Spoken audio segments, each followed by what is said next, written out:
안녕하세요. 오늘은 음, 드러난 감추인 보화책 페이지 35페이지 하나님 뜻 알기 위해서 지금 잠들어 있는 우리를 깨우소서라는 제목 갖고 제가 읽어보면서 또 여기에 나오는 나 서로가 죽었느니라 내가 거기 있지 아니한 것을 기뻐하노니 이는 너희로 믿게 하려 함이라. 이 말씀을 이렇게 읽으면서 요한복음 11장에 나오는 그 말씀으로 말씀을 이렇게 또 읽고 또 창고 서적에 있는 시대의 소망 58장 나서로야 나오라 하는 그 책을 읽고 또 우리 교회 주석을 이렇게 찾아가면서 정말 전 이때까지 목사님들이나 이렇게 설교를 통해서 또 성경을 읽으면서 그냥 나사로의 를 살리신 예수님의 그 이적을 많이 읽었지만 이번에 저한테 이러한 제목을 주시고 그래서 제가 직접 읽으면서 찾아보면서 이렇게 준비하는 동안 정말 이때까지 듣기만 하였는데 제가 직접 하니까 정말 여러 가지로 깨달아지고 정말 너무너무 좋은 시간을 가졌어요. 근데 이게 저가 느낀 것이니까 저의 그냥 저의 생각과 또 저의 생각은 다 아니겠죠. 다 성령님께 기도하고 했으니까 성령님께서 이해해 주시면서 그 이해해 주신 거를 이렇게 나누려고 합니다. 그러니까 각 사람마다 다 다르게 이해되겠지만 제가 이해된 거를 나누고 싶어요. 그래서 우리 주제 성경절은 요한복음 11장 또 그렇게 하고 우리 소제목은 우리가 배운 인간 상태 또 오직 예수 또 하나님의 약속 그리고 사부는 적용 이 네 가지에 대해서로 이렇게 나누어서 말씀드리고 싶습니다. 그래서 먼저 인간 상태 제목처럼 잠들어 있다는 것을 이렇게 알고 또 우리 요한복음 우리 11장을 다 이렇게 오픈하셔 갖고 서로 읽으면서 하고 또 이 책 35페이지를 다 피든지 또 여기 스크린에 있으니까 그것을 보고 읽어가면서 진짜 이렇게 같이 자기 느낀 점을 서로 나눴으면 좋겠습니다. 그리고 요한복음 11장을 읽을 때 이 잠들어 있는 그 뜻이 무엇인가를 읽으니 제가 이렇게 예수님께서 말씀하신 것을 이렇게 보니까 진짜 우리 믿음은 다 있지만 거기에 대한 확신이 없는 그러한 믿음 생활을 하고 있는데 예수님께서는 이렇게 믿으라 하는 그러한 말씀으로 우리에게 주시는 것 같아요. 그래서 오직 예수를 생각하면은 이 잠들어 있는 우리를 깨우러 오시는 예수님, 그 예수님을 생각할 수 있고 또 우리의 믿음을 어떻게 믿는가 하는 것을 기도로서 이렇게 그 모본을 보여주시고 또 우리 인간이 얼마나 진짜 불쌍한 사람들인가 생각하시면서 눈물도 흘리시는 그러한 말씀도 계세요. 그래서 정말 오직 예수 우리가 창세기 요사이 창세기를 공부하잖아요. 근데 거기서 맨 첫 과에 야훼 여호와 하나님하고 또 엘로힘 하나님 그것을 이제 구분해서 우리가 배웠는데 오직 예수 여호와 하나님은 창세기 2장서부터 2장 4절에서 25절 하신 그것이 여호와 하나님의 일이라고 했어요. 그래서 여호와 하나님은 친밀하고 개인적이며 우리와 가까이 계신 하나님이시고 인간을 창조하신 하나님이셨고 또 출애굽 때 광야에서 인도하셨던 하나님, 지금은 하늘에서 대제사장으로 우리를 신원하셨던 하시는 하나님, 이것은 히브리서를 통해서 우리 지난과 교과 공부를 해서 그때에서 배운 거. 그래서 저는 이때까지 구약을 읽으면서 여호와 하나님, 이 말씀을 여호와 하나님이 예수님이라는 걸 옛날에는 정말 그냥 들었어요. 그런데 이번에 창세기를 공부하고 또 오늘 준비를 하면서 그 여호와 하나님이 구약에서는 참 어렵고 무서운 그러한 하나님으로 생각했는데 정말 친밀하시고 또 우리를 위해서 눈물까지 흘리시고 우리를 위해서 진짜 십자가에 돌아가셨던 이 예수님이 여호와 하나님이시다 하고 그런 마음으로 그런 생각으로 이렇게 읽으니까 정말 우리 예수님, 여호와 하나님이신 예수님이 가까이 느꼈어요. 그래서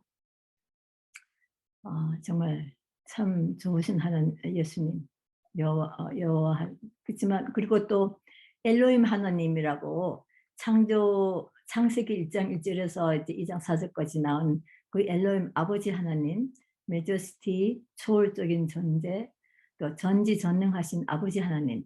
그래서 제가 여호와 하나님하고 엘로힘 하나님, 또 성령 하나님, 이 세 분을 완전히 이렇게 구분하면서 성경을 읽기 시작하니까 참 이해가 더 많이 온 것 같아요. 그래서 또 세 번째는 하나님의 약속, 그 아들 예수님을 통하여 모든 능력이 원천이 되시고 또 우리에게 정말 그 하나님의 그 영광을 보여주시고 또 우리에게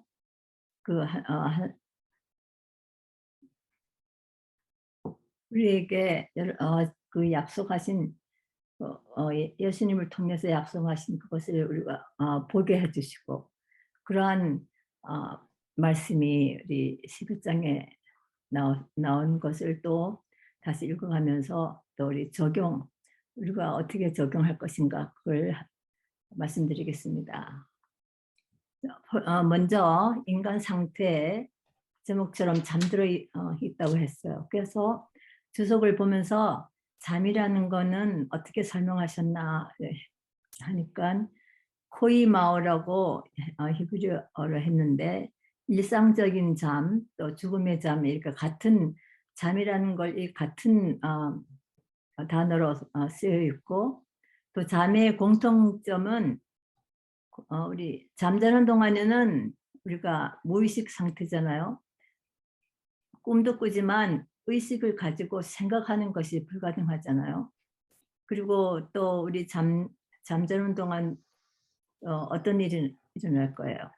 삶의 모든 활동에서 쉬는 시간이 되고 또 깨어있는 자들의 활동에 동참할 수 없고 정서적인 활동을 멈추게 되고 하나님을 찬양하는 일에 멈추게 된다. 또 잠은 일상적이며 피할 수 없는 것이다.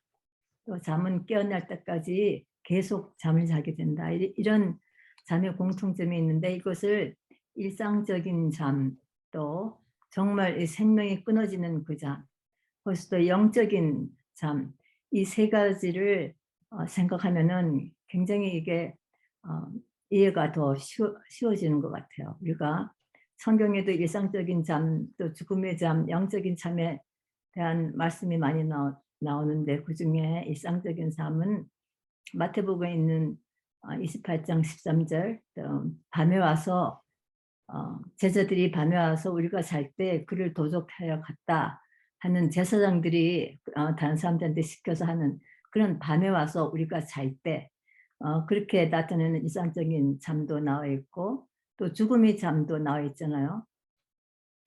여러 가지 있지만 마태복음 27장 52절에는 무덤들이 열리며 자던 기도의 몸이 많이 이전하되 하는 말씀도 있고, 또 영적인 잠에는 에베소 5장 14절에 잠자는 자여 깨어서 죽은 자들 가운데 일어나라 하는 그런 영적인 잠에서 깨어나라고 하는 말씀도 있습니다. 그래서 오늘 우리 제목처럼 지금 잠들어 있는 우리를 깨우소서. 이게는 우리의 영적인 잠을 우리 나사로를 깨우신 그 예수님의 그 능력과 또 그 주위에 나오는 우리 성경 요한복음 11장에 나오는 인물들이 있잖아요. 이거 보면은 제자들이 나오고 또 마르다, 마리아, 그리고 여러 군중, 이 세 부류의 사람들이 나오는데 예수님께서 제자들에게 하신 말씀, 또 마르다, 마리아에게 하신 말씀, 그런 말씀을 다 읽어갈 때 그 뜻이 무엇이고 또 그 믿음의 잠이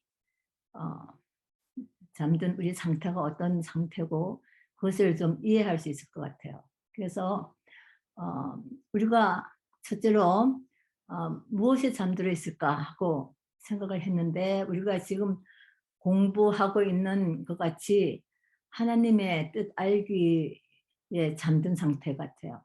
피상적으로 우리가 말씀을 읽고 또 다른 사람들이 깨우쳐서 설명하는 설교를 듣기만 했던 것이 내 자신이 직접 하나님의 뜻을 알기 위해 감추인 보화를 찾으면서 말씀 체험에 들어가지 못하는 삶이 잠들어 있는 상태인 것 같아요. 열처녀 비유, 마태복음 25장에 나오는 열처녀의 비유처럼 등잔은 갖고 있지만 기름이 없는 상태.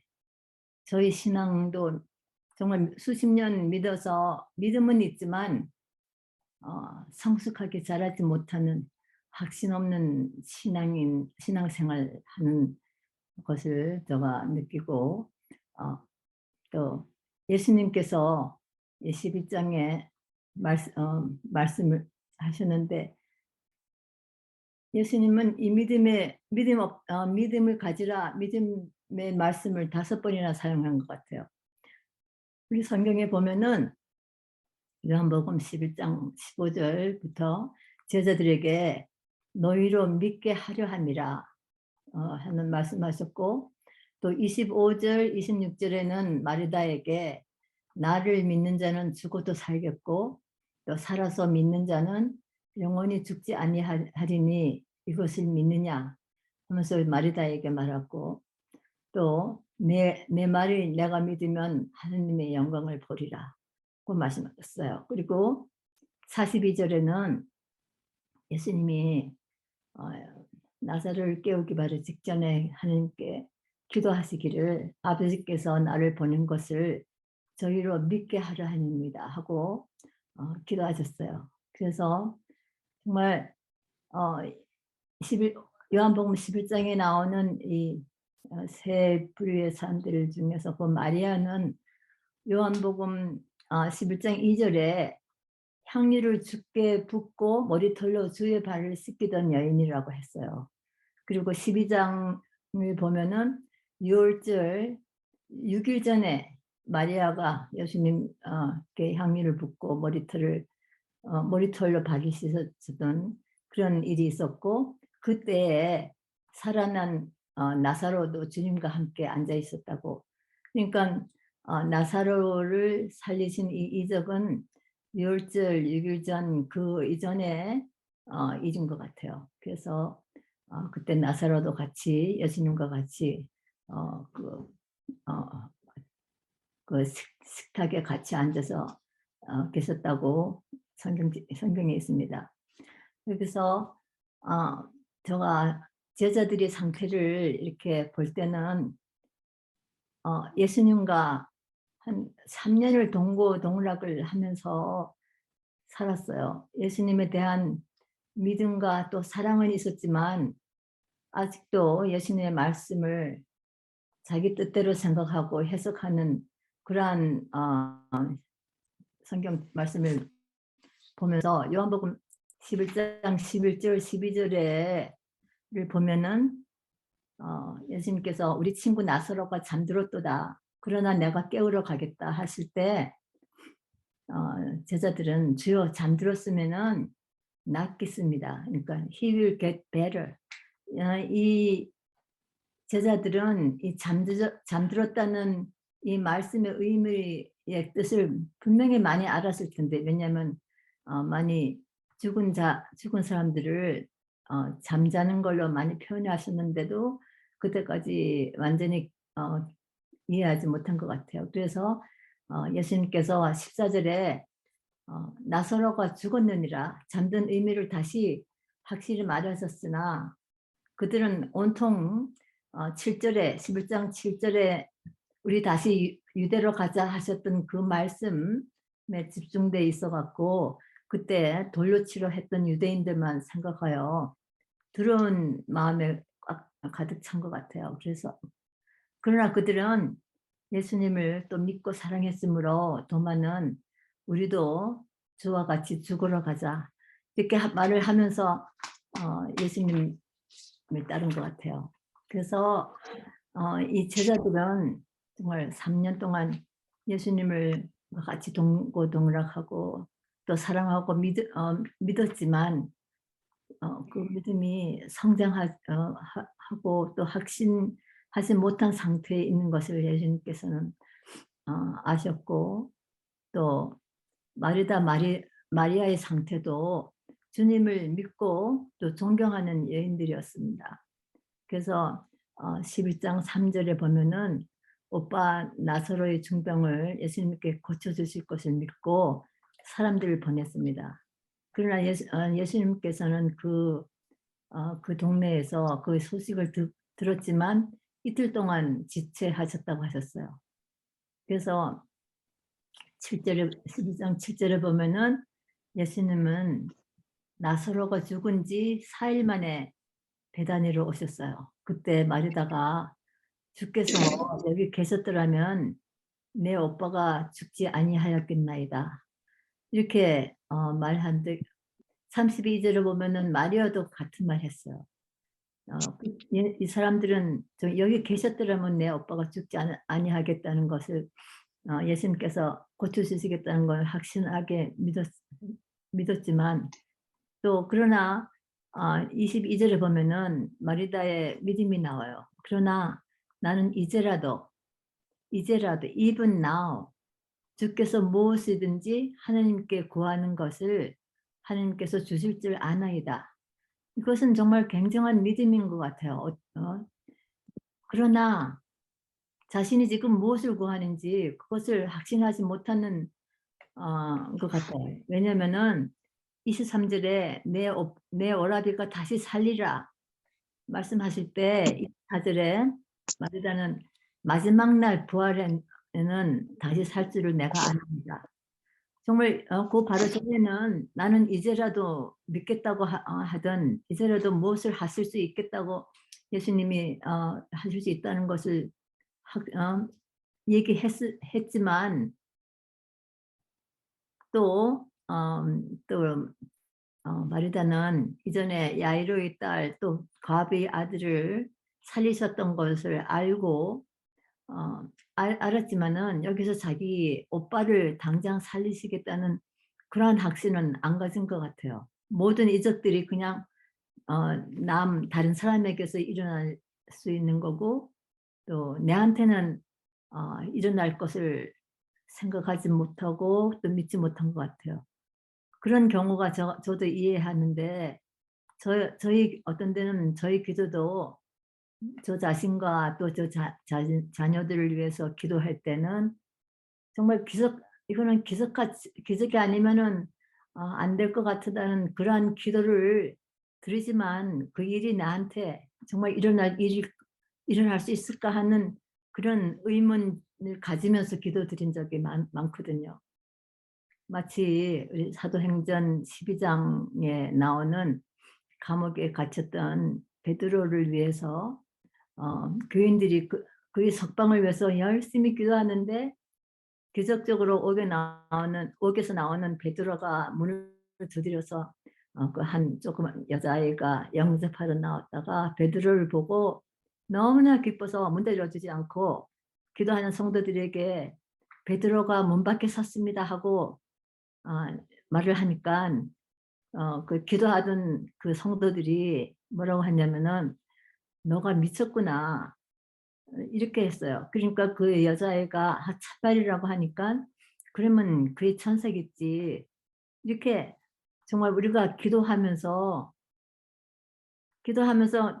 기적을 이루어 달라고 기도를 하지만 그것이 지금 정말 이루어질지 그걸 확신하지 못하고 그냥 기도드리는 일들이 많은 것 같아요. 그래서 그러나 베드로가 계속 문을 두드려서 베드로를 다시 만난 그들은 얼마나 놀라고 기뻤을까요? 그래서 정말 우리가 기도 드릴 때 현실에 맞지 않는 일어날 것 같지 않은 것을 기도할지라도 그것에 확신을 가지고 기도하면은 이루어질 것을 믿어야 되겠다는 어, 확신이 저에게 들었습니다. 그리고 세 번째에 나오는 많은 무리들이 상태.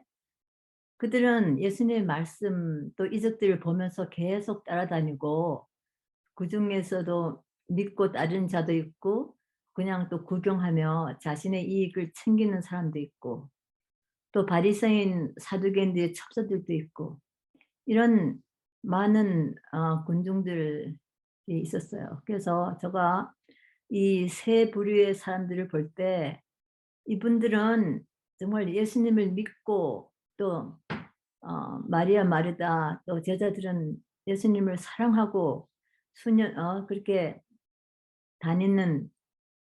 다녔지만 그러한 상태에 있는 것을 보며 저의 상태를 생각하면서 정말 물론 저도 예수님을 믿고 사랑해요.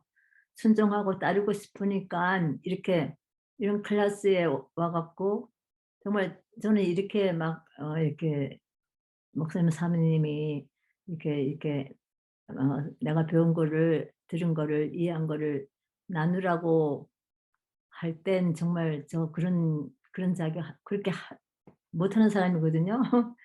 그렇지만은 정말 믿음을 더 갖게 하기 위해서 말씀을 좀 더 배우고 싶은 생각에 제가 준비는 안 됐지만은 그냥 한번 해보고 싶었어요. 하면서 뭔가 이렇게 하면서 원기도 갖고 사람들에게 말씀도 전할 그런 기회도 되면은 정말 좋겠다 하는 그러한 소망으로 이렇게 이 클래스도 들고 하는데 정말 오직 예수님께서 이 11장 요한복음 11장을 읽으면서 예수님은 나를 어떻게 믿음을 완성시키시는지 어떻게 이끌어 가시는지 그것을 제가 많이 느끼고 또 배웠습니다. 오직 예수님께서 나에게 가르쳐 주신 그 말씀을 이 11장에서 보면서 그 야훼 하나님, 친밀하고 개인적인 여호와 하나님을 또 저를 위해서 또 우리 모두를 위해서 눈물 흘리신 그 정말 가까우신 예수님을 더 생각하면서 '나는 부활이요 생명이다.' 이 말을 이해시키기 위해서 또 믿음을 갖게 하시고 확신시켜 주시기 위해서 '이 말씀을 하셨구나.' 이런 생각을 하면서 읽었습니다. 어떻게 우리를 이해시키고 믿음의 확신을 주셨을까요? 하고 제가 이렇게 어 다 11장을 이제 다시 읽고 보니까 먼저 예수님께서는 하나님 엘로힘 하나님의 영광을 위해서 일하신다. 처음 11장 4절의 말씀엔 그렇게 말씀하셨어요. 맨 처음에 이 병은 죽을 병이 아니라 하나님이 영광을 위하며 하나님의 아들로 이를 인하여 영광을 얻게 하려 함이라. 이렇게 살리신 목적을 이렇게 먼저 말씀하시고 그리고 다음에 어, 그렇기 위해서 우리를 깨우러 오신다. 내 친구 나사로가 잠들었구나. 그러나 내가 깨우러 간다. 이 말씀을 저는 내 친구, 저희 이름을 저희 이름을 넣고 내 친구 영순이가 잠들었구나. 그러나 내가 깨우러 간다. 이 말씀을 11절을 이렇게 읽으면서 정말 예수님은 내 친구고 나에게 친구라고 이제 말씀하면서 내 이름을 부르면서 어, 영순이가 잠들어 있구나. 내가 깨우러 간다. 이런 말씀이 들리는 것 같았어요. 그래서 정말 예수님이 너무 가까우시고 그리고 믿음과 확신을 저희들에게 준 것 같아요. 왜냐면은 마르다에게 우리 앞에 인간 상태에서 본 것처럼 예수님이 믿음의 중요성을 5번이나 말씀하셨잖아요. 특히 마르다에게 11장 25절 26절 나는 부활이요 생명이니 나를 믿는 자는 죽어도 살겠고 무릇 살아서 나를 믿는 자는 영원히 죽지 아니하리니 이것을 내가 믿느냐? 이 말이 이것을 내가 믿느냐? 이 말씀이 굉장히 부드러운 것 같으면서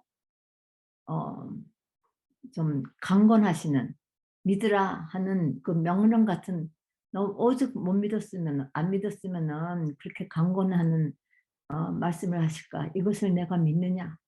너무 안타까워하는 것 같이 그렇게 말씀하시는 것 같아요. 그리고 또 예수님께서는 아버지를 얼마나 신뢰하시고 믿으시고 확신하신가를 예수님의 기도로 보여주셨어요.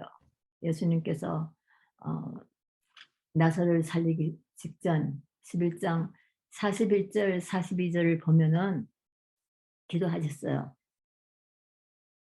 아버지여 내 말을 들으심을 감사합니다. 항상 내 말을 들으시는 줄을 내가 알았습니다. 그러나 이 말을 하옵는 것은 둘러싼 무리를 위함이니 곧 아버지께서 나를 보내신 것을 저희로 믿게 하려 함입니다.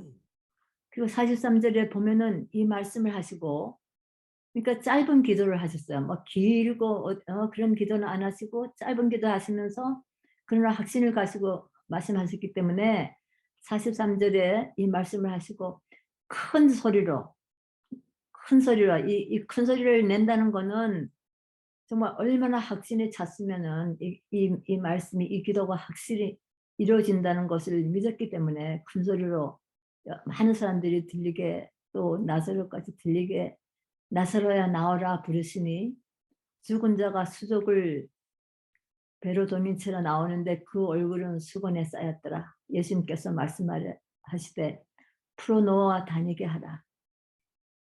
그러니까 정말 하나님께 기도드린다는 의미는 정말 하나님 뜻 안에서 하나님의 타임이 되면은 확실한 응답을 하신다는 그 믿음의 확신으로 먼저 감사를 드리면서 아버지여 내 말을 들으심을 감사합니다 하는 그 감사를 먼저 하면서 우리의 소원을 말해야 되겠다, 기도를 그렇게 해야 되겠다 하고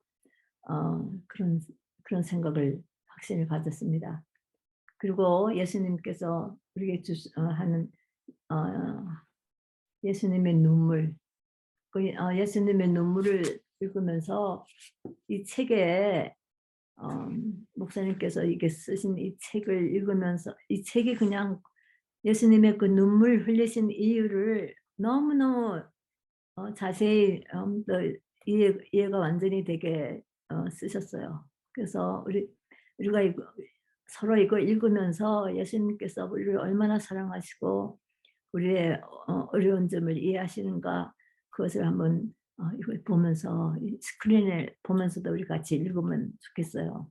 먼저 제가 첫 패러그래프에 그 밑에서 3번째 나오는 그리스도께서는 모든 광경을 보셨고 나사로가 죽은 후 그 남은 너희들인 당신의 은혜로 격려를 받았다. 예수께서는 강한 원수인 죽음과 더불어 투쟁하는 오빠를 보고 마음이 찢어지듯이 슬퍼하는 그들을 목격하셨다. 주님은 말할 수 없는 고통과 괴로움을 맛보셨다 하셨어요. 그리고 그 다음에 어떤 분은 그러나 그리스도께서는 그걸 한번 그 패러그래프를 한번 읽어주세요. 그러나 그리스도께서는 읽어주실래요? 그러나 예수께서는 베다니아에 있는 사랑하는 그들만을 생각하지는 않으셨다. 주님은 제자들이 교육도 생각하여야 했다. 그들을 위하여 주님은 나사로를 죽도록 허락하셨다. 만일 예수께서 나사로를 병에서 회복시켰더라면 예수님의 신적인 신분을 가장 명확하게 증거하는 그 이적은 행하실 수 없었을 것이다. 시대의 소망 528. 예수님은 장차 죽은 나사로를 다시 살리실 것이고 제자들의 믿음이 자라나는 것으로 기뻐한다고 말씀하신 것이다. 네. 그 다음에 제가 읽을게요. 그리고 그 다음에 또 다른 분 읽어주세요. 그러나 친구들, 이웃 친척들과 함께 두 너희들은 가슴이 찢어질 듯이 운다. 그들은 함께 나서로 무덤으로 간다. 정말 슬픈 장면이다. 하나님, 예수님께서도 울고 계신다. 그러나 예수께서 오신 것은 다만 마리아와 마리다를 동정하는 인간적인 동정심 때문만은 아니다. 주님의 눈물에는 하늘이 땅보다 높은 것처럼 인간적인 슬픔보다 더 높은 슬픔이 있었다. 그리스도께서는 바리새인들과 사두개인들이 증오심을 보셨다. 주님께서는 그들이 당신을 죽이기 위하여 계획하고 있는 것을 아셨다. 요한복음 11장 53절. 그 다음에는 또 읽어주세요. 주님께서 욕을 받으시고 십자가에 못 박히는 상황이 발생하고 예루살렘이 로마의 군대에 의하여 포위당하고 예루살렘은 멸망하게 될 것을 주님께서는 미리 보셨다. 주님은 지금 나사로를 위하여 울고 있는 많은 사람들이 그 도성이 포위될 때 죽게 될 것이며 저희의 죽음에는 희망이 없을 것을 아셨다. 그뿐만 아니라 더 나아가서 그리스도께서 오신 이유는 각 시대의 모든 슬픔이 무거운 짐이 주님 위에 놓여졌다. 주님은 하나님이 율법에 대한 범법이 무서운 결과를 보셨다. 주님께서는 아벨의 죽음에서 시작하여 세상 역사에는 선과 악이 투쟁이 계속되어 왔음을 보셨다. 미래를 내려보실 때 각 시대와 각 나라에 사는 모든 백성들이 당하는 슬픔, 고통, 다툼, 눈물, 싸움, 전쟁, 죽음으로 말미암아 주님의 가슴은 찢어지듯 하였다. 주많은 인간의 모든 재난은 주님이 심령을 무겁게 짓눌렸고 주님이 그들의 모든 고통을 덜어주시려고 했을 때 주님이 눈물샘이 터졌던 것이다. 정말 이것을 읽으면서 정말 오늘 부활절이라고 다 사람들을 하지만 날은 우리가 지키지 않지만은 이것을 읽으면서 이렇게 당하신 그 예수님의 정말 얼마나 또 창피하고 아프시고 그렇지만은 얼마나 참으셨겠어요. 그 사랑을 보면서 예수님께서는 그 하나님의 약속 그것을 이루셨어요. 나사로의 부활로 예수님의 그 목적을 이뤘은 것 같아요. 하나님의 영광이 모든 그거 하신 일이 하나님의 영광이 목적이 그거 영광이 되게 하는 것이 목적이고 정말 제가 이렇게 말씀을 읽고 또 공부하고 예수님에 대해서 하나님에 대해서 좀 더 알고 싶어 하는 이 모든 것들이 결국은 하나님께 영광이 되기 위해서 그런 준비를 하고 있구나 하는 그런 생각이 들었고 결국 진짜 하나님의 영광이 이루어지고 그 시대의 소망에는 뭐라고 쓰셨냐면은 나사로를 살리신 최고의 이적은 그분이 사업과 신성에 대한 하나님의 인을 찍는 일이었다. 이게 정말 모든 일들이 정말 그들이 결국은 우리가 11장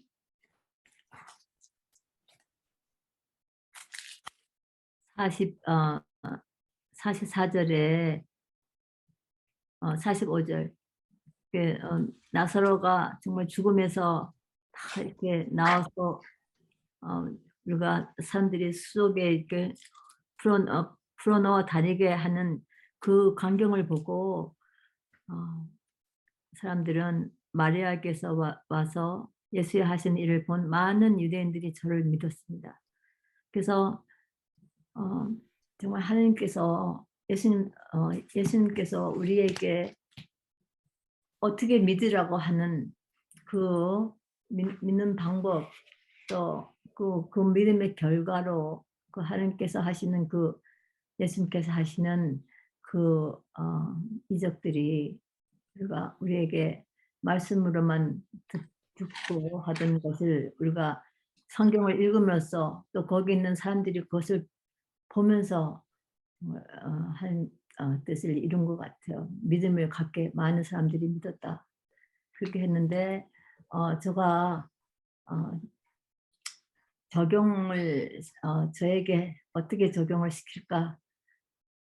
잠에서 깨우셔서 깨어진 나는 어떻게 해야 될까? 이걸 생각해 봤어요.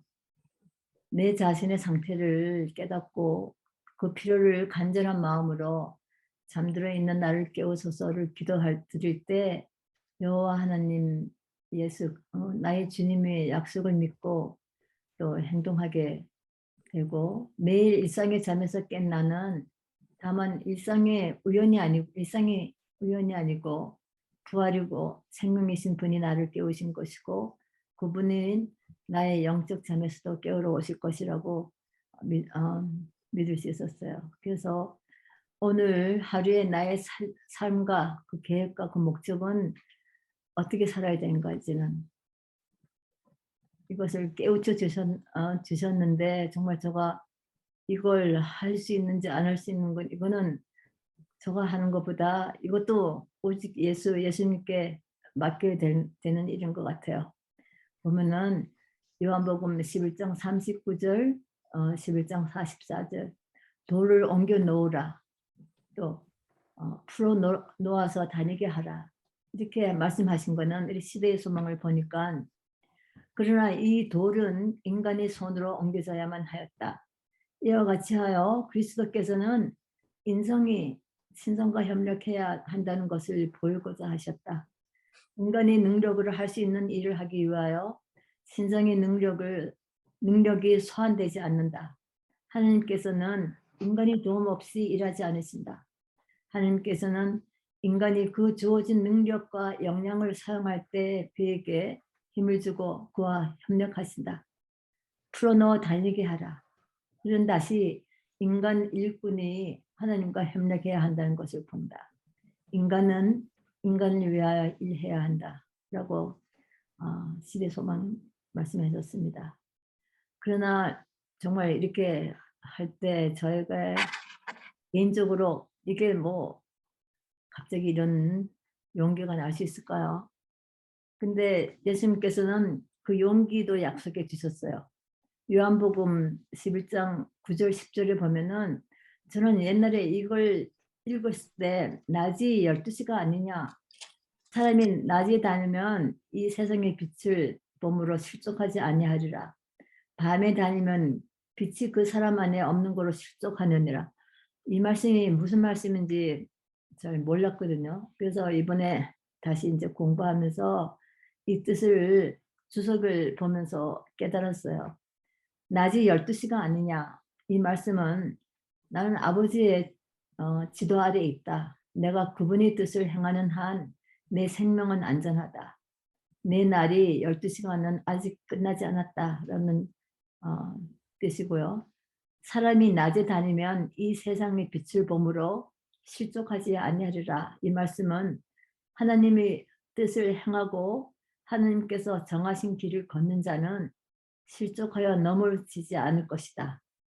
하나님이 인도하시는 영의 빛은 그의 의미에 대한 분명한 깨달음을 줄 것이며 그의 사업이 마칠 때까지 바른 길로 인도하신다. 이거 이 말씀 믿고 정말 용기를 가졌고요. 또 밤에 달리면 빛이 그 사람 안에 없는 거로 실족하느니라. 하나님께서 그를 부르지 않는 곳, 즉 자기 자신이 선택한 길로 행하는 자는 실족하게 될 것이다. 그는 낮이 밤으로 변했으므로 어느 곳에 있든지 그는 안전하지 못할 것이다. 그래서 요한복음 12장 9절 10절 이 말씀은 정말 이번에 정확히 깨달았고 잠을 깨어서 정말 하나님의 일을 해야 되겠다 하는 그런 마음에 굉장히 용기를 주시는 말씀 주셨어요. 우리가 이 스토리를 다 알잖아요. 제자들이 어떻게 하고 예수님께서 돌아가실 때 어떻게 정말 이 사람들이 이 제자들고 또 마르다 마리아 군중들 이 다 예수님께서 생명이고 부활이라는 것을 믿었지만 그들 또 넘어졌잖아요. 그래서 그걸 생각하면서 그들은 정말 이 일이 있는 지 얼마 안 돼서 유다가 배반하고 또 다른 제자들은 예수님을 다 버리고 다 도망가고 법정에 계신 예수님을 두고 베드로는 3번이나 부인했어요. 그리고 제자들은 자기 고향으로 흩어지고 또 성도들은 다락방에 모여서 숨겨 있고 군중들은 예수님을 처형하라고 막 합류하고 그러나 이 모든 것을 예수님께서는 아셨다고 했어요. 히브리 12장 2절 보니까 믿음의 주요 또 온전케 하시는 이인 예수를 바라보자. 저는 그 앞에 있는 즐거움을 위하여 십자가를 참으사 부끄러움을 개의치 아니하셨더니 그리고 3절에는 너희가 피곤하여 낙심치 않게 하기 위하여 죄인들이 이같이 자기를 거역한 일을 참으신 자 예수를 생각하라. 물론 십자가를 통해서 모든 인류의 구원에 위하여 이제 부활과 생명이심을 확실히 보이시고 기쁨을 위하여 참으셨지만 제자들과 또 예수님을 따르신 군중들 중에 성령을 받고 죽기까지 순교한 제자들과 성도들이 믿음의 완성을 그렇게 될 것을 그 기쁨도 보시고 참으셨다고 생각했어요. 그래서 정말 얼마나 참으시는가. 저를 위해서 저가 수십 년을 정말 예수님을 따른다고 했는데 베드로후서 3장 8절 9절 보면은 사랑하는 자들아 주께서는 하루가 천년 같고 천년이 하루 같은 이 한 가지를 잊지 말라. 정말 옛날에는 이 말이 좀 이해가 못됐어요. 하루가 천년 같고 천년이 하루 같은 말이 무슨 말인가 했는데 정말 이번에 이거 하면서 회개하여 돌아오기를 기다리시는 마음이 하루가 천년 같아. 그러니까 너무너무 긴 거예요. 우리가 돌아오는 걸 그냥 애타게 기다리시는 우리 여호와 하나님. 또 천년이 하루같이. 그러니까 우리가 천년 동안 같은 긴 세월을 참으시면서 기다리다가 우리가 회개하고 돌아올 때 그 참았던 그 긴 세월이 잊어버리시고 마치 하루같이 그냥 금방 돌아온 것 같이 그렇게 기뻐하신다는 예수님을 생각하고 우리가 진짜 우리의 믿음 업앤다운 하지만 말씀을 붙들고 또 믿음을 다해 살면서 우리 믿음을 시작한 이후 끝까지 펄펙하게 이끄시는 예수님을 바라보며 우리가 죽을 때까지 오직 예수님을 바라보며 닮아가는 사람이 됐으면 좋겠다고 생각하고 정말 여기서 제일 저희가 감명받았던 구절은 내 친구 영순이가 잠들었구나. 그러나 내가 깨우러 간다는 예수님의 말씀을 듣고 오늘도 감사하고 또 용기를 갖고 오늘도 살아가고 또 여러분들에게 간증 같은 말을 전했습니다.